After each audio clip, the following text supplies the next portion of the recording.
La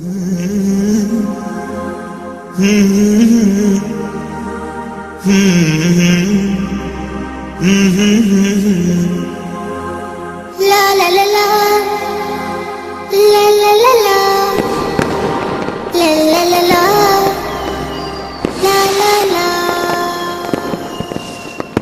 طعم الدنيا اتغير، فرحة قلبي بتكبر، وبطلتك بتغير، ما أحلك يا رمضان. أنا دايما بستنى على قلبي ما أغلى، يا رب بلغنا. أعوذ بالله السميع العليم من الشيطان الرجيم. بسم الله الرحمن الرحيم. الحمد لله والصلاة والسلام على رسول الله وعلى آله وصحبه أجمعين. أما بعد, Assalamu alaikum warahmatullahi wabarakatuh.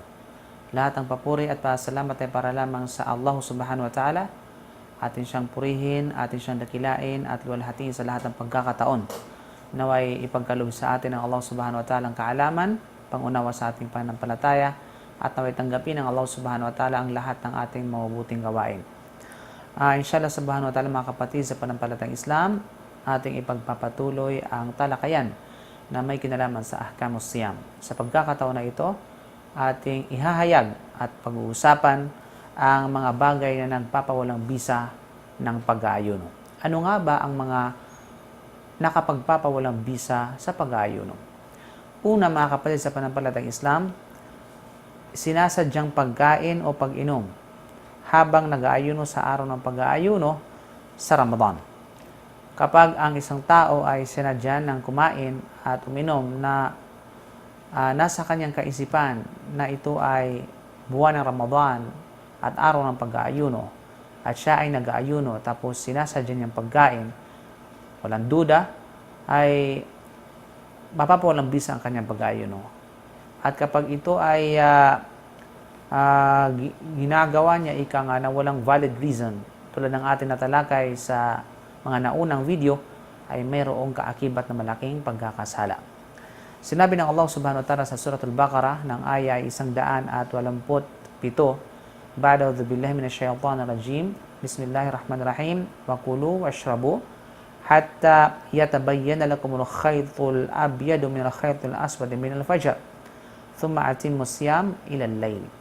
At kumain at uminom kayo hanggang hindi pa lumilitaw ang iliwanag ng fajar, ang pagbubukang liwayway, na makikita sa kalawakan na naghihiwalay sa dilim ng gabi.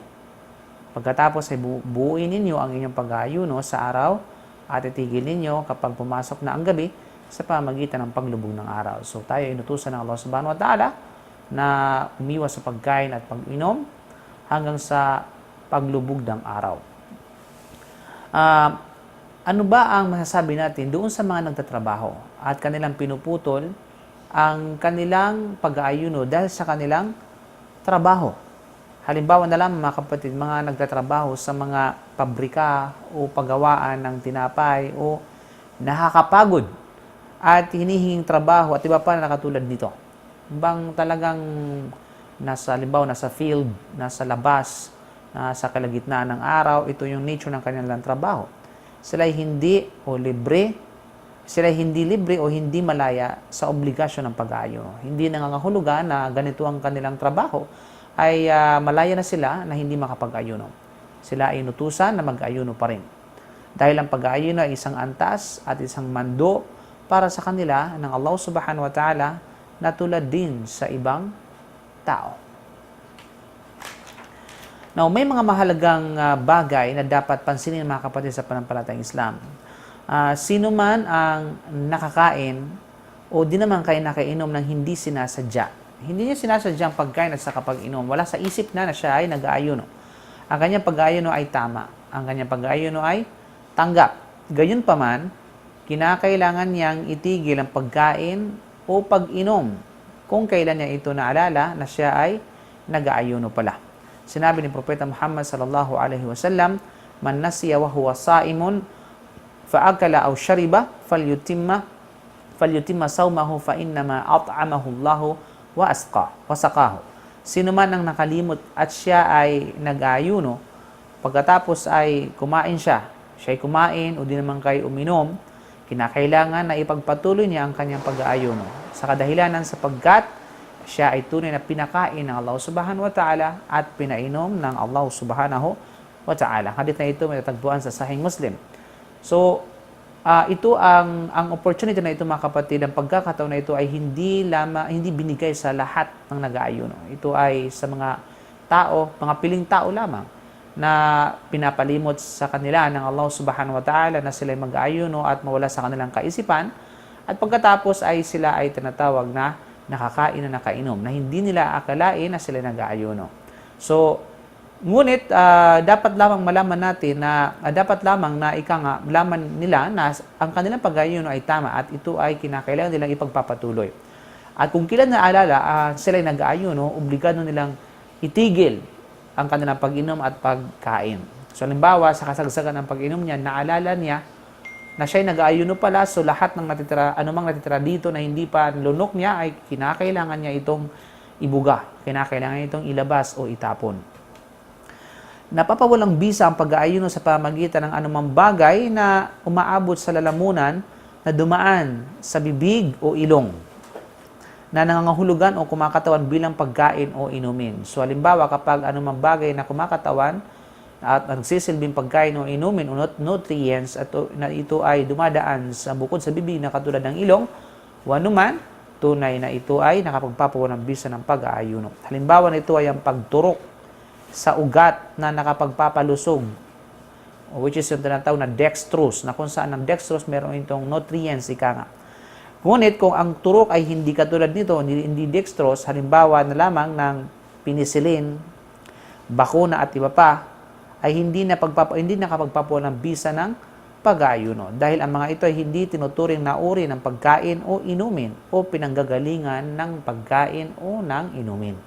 So kapag halimbawa, tinurukan ka ng penicillin, tinurukan ka ng tinatawag na sabihin natin ng, anong tawag dyan, ng bakuna o anumang katulad dito, ay hindi nakapagpapawalang bisa ng pag-aayuno. Mayroon din ibang mga bagay na tulad ng nilalanghap o inhaler. Alam natin is mga hika o ibang bagay na may kinalaman sa paggagamot para sa may sakit na hika o di naman kay sa asma na nangangailangan ng espesyal na kondisyon ay hindi nagpapawalang bisa ng pag-aayuno ayon sa ibang mga scholar. So kapag halimbawa yung tao ay hinihika o mayroon siyang sakit na asma tapos kinakailangan niya gumamit ng inhaler, ay ang inhaler ito ay isang tinatawag na hindi naman ito nagsisilbing pagkain at saka inumin ng isang tao. So wala itong tinatawag na problema, parang Vicks lang. Okay? Wala itong tinatawag na problema na gamitin at hindi nakapagpapawalang bisa ng pag-aayuno. Ang paggamit ng eyeliner din mga kapatid, yung eye drops, okay, o iba pang katulad nito ay hindi nagpapawalang bisa ng pag-aayuno. Hindi siya nakapagpapawalang bisa ng pag-aayuno dahil walang katibayan o patunay na nagsasabi na ang pag-aayuno ay mapapawalang bisa sa pamagitan ng mga ito. Bukod rito, ang mga mata ay hindi karaniwang daanan o lagusan para sa pagkain o inumin. Ganon din sa kung ano ang pinapatak sa ilong at tainga. Maliban pa rito ay kinakailangan ng higit na pagbabantay at pag-iingat sa pagpatak sa ilong dahil sa paghihigpit ni Propeta Muhammad sallallahu alaihi wasallam hinggil sa pagpapalabis sa pagsinghot ng tubig ng isang nag-aayuno habang siya ay nagsasagawa ng kaniyang wudu. Malinaw na nagpapatunay na ang ilong ay maaring daanan papunta sa sikmura. Kaya naman pagdating sa ilong ay halimbawa kinakailangan ng tinatawag na yung bang medisina na nangangailangan ng nasal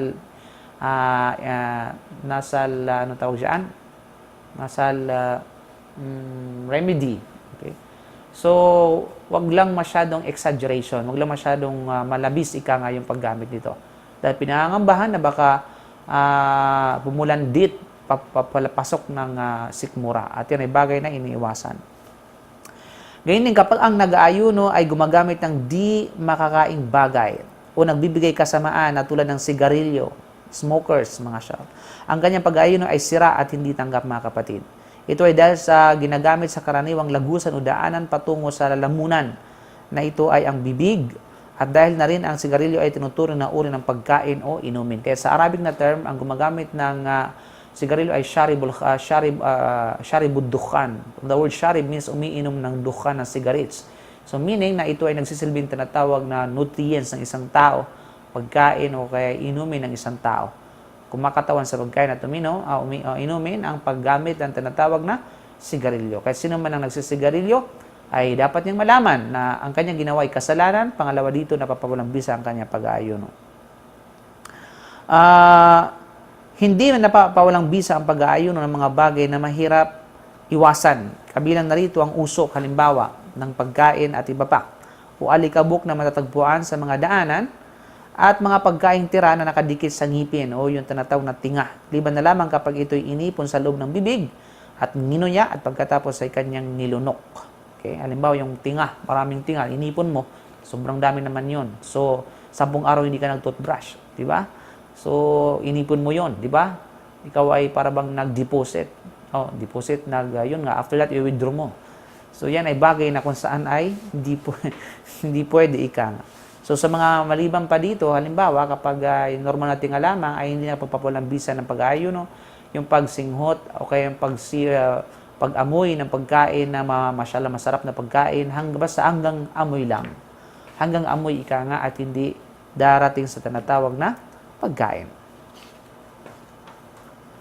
So, ito mga kapatid, ito yung isa sa mga nakapagpapawalang bisa ng pag-aayuno, at susunod na ang pangalawa na kung saan nakapagpapawalang bisa ng pag-aayuno, inshallah. So, Allahu a'lam bisawab. Subhanaka bihamdik, asyhadu an la ilaha illa anta, astaghfiruka wa atubu ilaik. Assalamu alaikum warahmatullahi wabarakatuh.